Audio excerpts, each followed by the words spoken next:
Hello Year 10. I'm just doing a short video to remind you about the National Geographic Map Maker, the interactive map maker that you can use if you want to investigate rainfall and settlement patterns.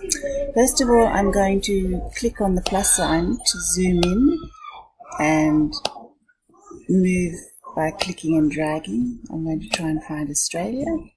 So moving east and south, and there we have a nice scale map of Australia.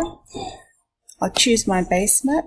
I'm going to choose the satellite map, but you can play around with whatever base map you want to use. And then I'm going to go back to layers, and I'm going to add a layer.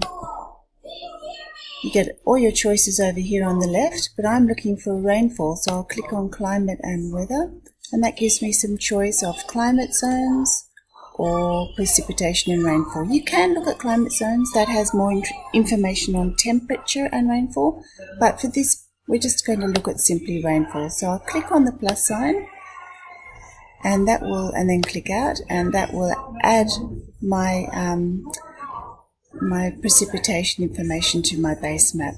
And just clicking on this toggle, you can get rid of the climate information by dragging it up to the left hand side, or you can put it on full just to add your climate information to the map, or weather, rainfall information to the map. And already you can see without looking at the legend that up here it's the wettest part of Australia, very dark blue, and right here in the middle is the very driest part.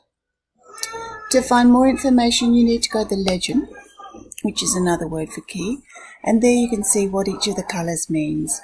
And as we thought, the darkest blue areas are 3,000 plus millimetres of rain per year, and the bright red, of which we don't have any, is 0 to 100 millimetres per year.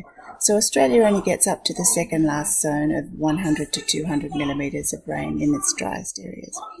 Okay, I hope you have a chance to try out the interactive map. It's quite easy to use once you get the hang of it, and lots of information in there. Thanks for listening.